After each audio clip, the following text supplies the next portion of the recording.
ꯑꯩꯈꯣꯏ ꯂꯥꯛꯆꯔꯤꯕꯁꯤ ꯍꯧꯖꯤꯛ ꯀꯛꯆꯤꯡꯗ ꯂꯩꯕ ꯆꯤꯡꯆꯤꯡ ꯔꯦꯗꯤꯑꯣ ꯁ꯭ꯇꯦꯁꯟ ꯍꯥꯏꯗꯅ 89.6 ꯃꯦꯒꯥꯍꯔꯠꯖꯇ ꯁꯟꯗꯣꯛꯄ ꯑꯗꯨꯝꯕ ꯔꯦꯗꯤꯑꯣ ꯁ꯭ꯇꯦꯁꯟꯒꯤ ꯃꯥꯏꯀꯩꯗꯒꯤ ꯂꯥꯛꯆꯕꯅꯤ ꯑꯩꯈꯣꯏꯅ ꯍꯟꯗꯛ 2025 ꯁꯤꯗ ꯄꯥꯡꯊꯣꯛꯂꯤꯕ ꯍꯥꯏꯕꯗꯤ ꯌꯥꯎꯁꯪ ꯁ꯭ꯄꯣꯔꯠꯁ ꯃꯤꯠ ꯇꯣꯉꯥꯟ ꯇꯣꯉꯥꯟꯕ ꯃꯐꯝꯁꯤꯡꯗ ꯃꯃꯥꯡ ꯆꯍꯤꯗ ꯄꯥꯡꯊꯣꯛꯈꯤꯕ ꯌꯥꯗ꯭ꯔꯒꯁꯨ ꯍꯟꯗꯛ ꯆꯍꯤꯗ ꯄꯥꯡꯊꯣꯛꯇꯨꯅ ꯃꯌꯥꯝ ꯑꯣꯔꯒꯅꯥꯏꯖ ꯇꯧꯔꯤꯕ ꯃꯌꯥꯝꯁꯤꯡ ꯑꯁꯤ ꯃꯊꯪ ꯑꯩꯈꯣꯏꯅ ꯍꯦꯛ ꯁꯣꯐꯥ ꯑꯩꯈꯣꯏ ꯉꯝꯖꯕ ꯈꯔ ꯃꯈꯩ ꯍꯥꯏꯇꯥꯔꯦ ꯀꯣꯚꯔꯦꯖ ꯄꯤꯖꯕꯅꯤ ꯑꯗꯣ ꯑꯩꯈꯣꯏꯒꯤ ꯂꯥꯡꯃꯩꯗꯣꯡꯁꯤꯗ ꯑꯩꯈꯣꯏꯒꯤ क्लब ममिंग सी करे है बोजा यंग लर्नर्स एसोसिएशन है यंग लर्नर्स एसोसिएशन लांगमैदोंग करे अकोय यंग लांगमैदोंग में लेकाय लांगमैदोंग मनिंग में लेकाय सुमाइना कोई सी योगजरपने अदो याम नुगाइजरे कोई ओजागी मिंग अमतंग हाइबि आई मिंग बुधा युमनाम बुधा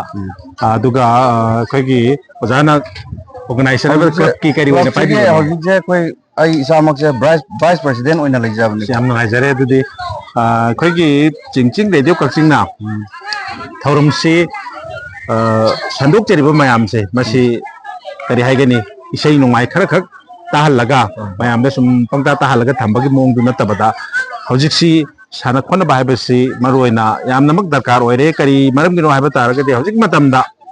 अफब नारोल सेमगतपसिदि साना खोनबदा युमफम ओइद्रगदि अफब नारोल तोगान बा तोपा हाइबदि नातै चादब लंबिरोमदा चटकेदबदगी खोइना मखोइबु गाइड तौबिरे हरगा साना खोनब चिंचिंबेक तारगदि मखोइबु करी हाइगनी मखोइना लाना चटकेदब लंबी क्यादगी अफब लंबिरोमदा लंबि ngambagi adumba tanjadu longminabagi yamna fajaba kagi thawdangni hajeriba sana khonabagi organize tawbasi yamna hajeri kari kari event thambibagi sigi event se koi ya ta koi sahi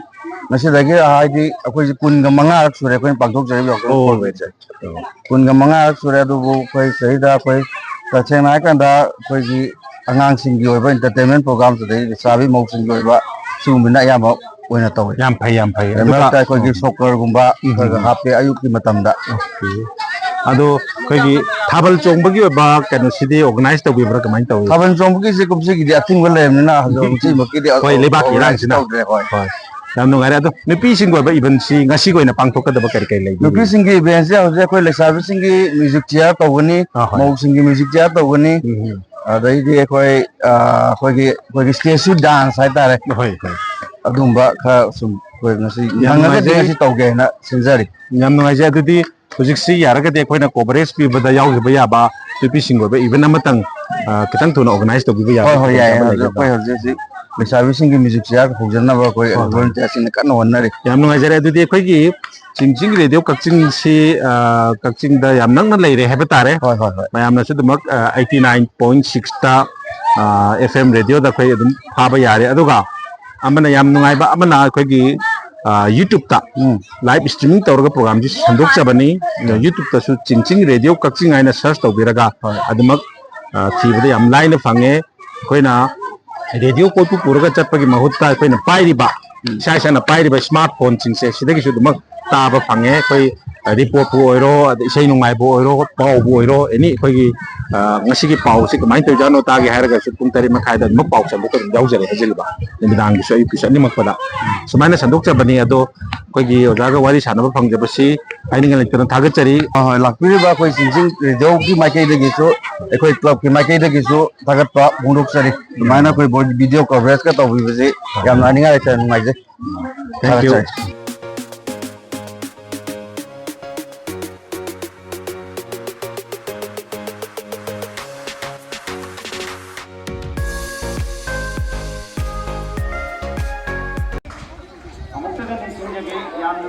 पावना चिंचिंग रेडियो कक्चिंगी मियोइसिंग लाक्तिदुना नसिगी कुनबगा मंगार सुबा यावसंग sport मिट असिबु coverage तौबिबगी दमता थागतबा pome तोकचरी हौदी अनांगसिंग नखोय mathematics race यावगदु चिंग अदो अखोय मिंगदुगा लोइदना देकी ready तौरो अदुगा आगी एनोदु होनगा थारगदोबिको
यारे यारे बेगी ready करो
ที่ประชาชนเนี่ยมันก็ร้อง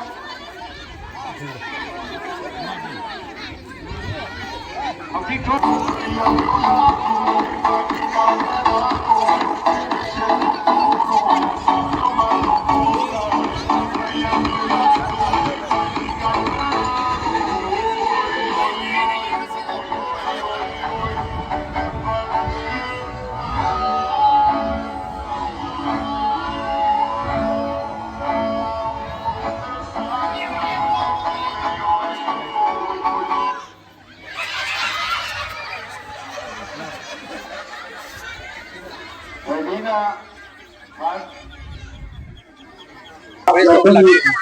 Saya menguapkan hari ini.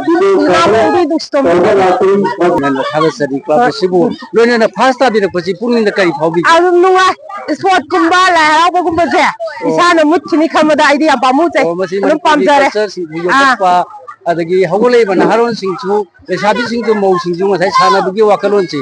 Adi natraga di lambi japa पैसा मुनबा लंबी फटपा फटपा चौदोइनेबा मदुगी मौसिन बसी याम नुवाइजै अदुगा फर्स्ट तार पसी अखोइने सुन नथाइदि येंजबदको मयाम अखोइ मौसिन मयाम मरता याम है सिंगना दोंदि याम है सिंगना चेन फटपा तौ यादु खाना साना बो लेसारिङे दु साना बगा याउ खादि स्कुल क्लास आथोक तमै मदै दा खादि यादुम साना खोनबजे फास्ट जु लौरई अदुगा आई लाई लाई सुदि आंकन हाइबदि ओइजदे एतंग mummy मखो उरागा Sana बजि थवाय दum याउजे yang kaya adudi ngatang matam ka thokiraga wari saba gi matam tanja pi oida ma hanan na chingching le joy mai ge dagi thaga khunu se thagaje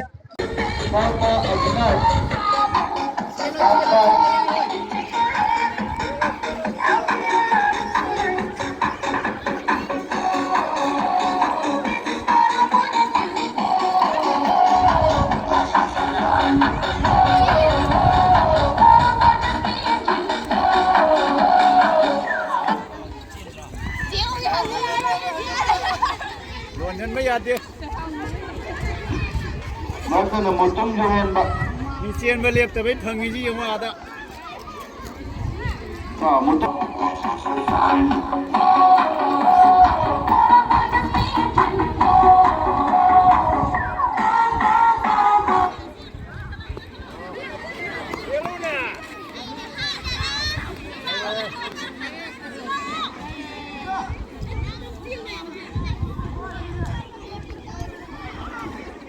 Apa? Ada gambar kan apa yang saya lagi soal jadi hari tidak.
akwai lai si sing radio da gida bai ko sing radio ka sing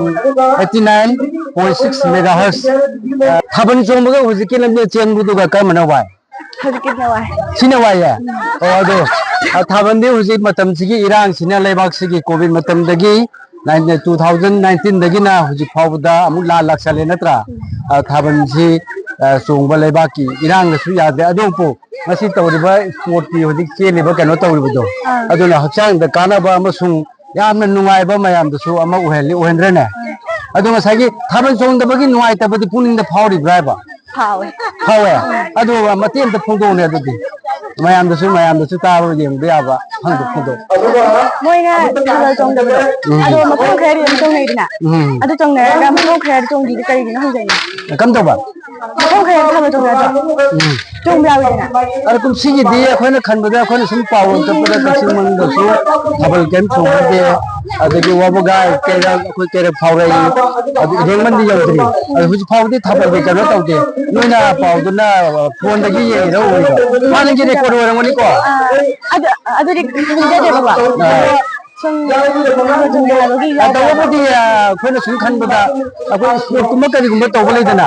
adu lai kai gi na ipik ping na sum ke se ma tha kholaga anang sing mayam ma chong ba khupa adu mai na taw bu su yaw ni adu ga open oina mayam ni oina mic pandana jantra party yaudna khona chong bu di laibang na su ya roi natra ade khoi khoi gi lai ba club khoi lai kai go ba club na su ya roi mayam di laiba ki kachin ko ya do ji awa ba mayam ta ba yauri reli kem da no yumale sabi basa sing ka sing da laiba reli kem si da mayam yauri nga na ni sport to ya khoi coverage to ko adu loina na to ko mafam thing da laiba wangjing da thoban da imphal da laiba sing si reli kem da loina school college ka ba reli kem da ki ka ba high school ka ba reli kem da ka ba sumai to wai ba ko aduna habang wa pham ki thangal si sumai na chahi amagi akhoi gi yausang na lakpa da sport to ba si nang gi puning da amadi nang gi wakhan da nuai ba phaw ba na tragana kai phaw yin ta phudo Ai smile sport to de. Ya na ngai bam phawe ko. Adu ga thabal no to de sport to da ngai ji. o nang uji class kya ta mi nang gi ning na kari ko wi Handak ten ka bane. Ai ni jama na ni o halu thagi bane ba Natte handak o thaga da ba o ado phajana lai pa ga soidana ma wang na pass to bo sunu ado hu ki music share si da na first ta ba da nei wakhal da di kari phaw ina prize phangori horen ai mamang da smile ni se da first ta de ba. Adu handak ta de isa ya ngai bam phawe. Ngoài ông phao ấy, ಅದು ನಾವು mày am si tembi mo mày am mo de lekai si club ta nang thaga ni ba wai am nang hai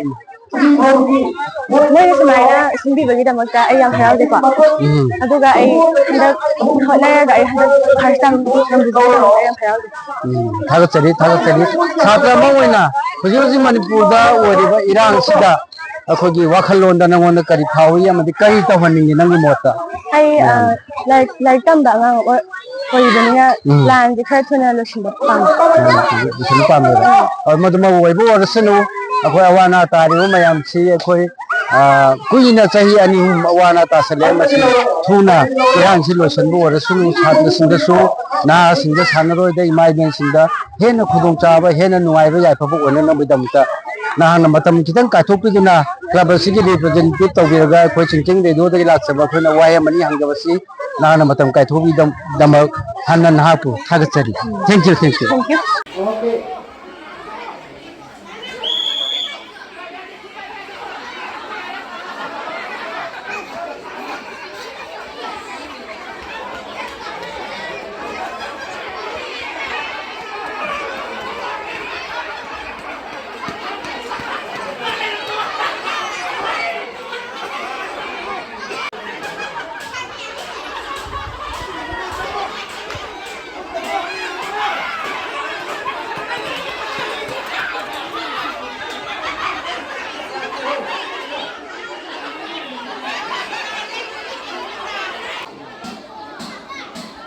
여러분, 아버지가 바라고, 아버지 여기서가 여기 전신 모신 너희들이 내려 어디로 너희들 피가 나의 부정이 받는 게 너희 뭔가 따르는 도움을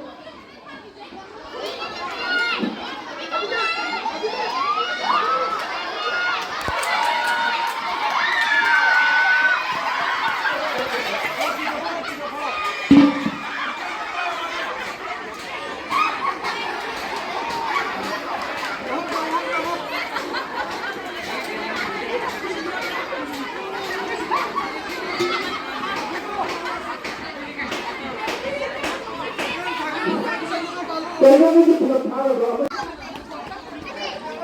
야야 사람은 여기 더 타고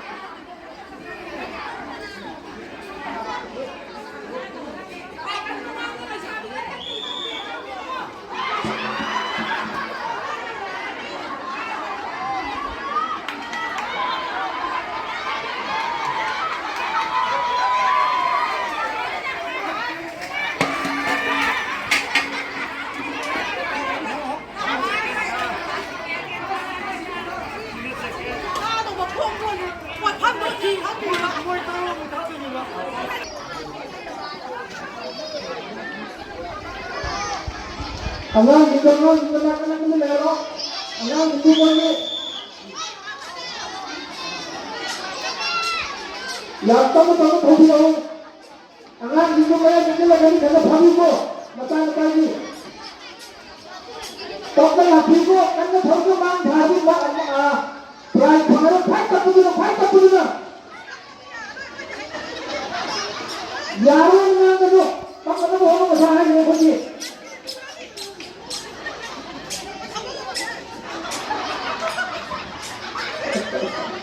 나는 정로야 못 보는데 자기들이 이제는 야 근데 나와 막니 영화 비기를 안 들어가지고 너무 저기 피해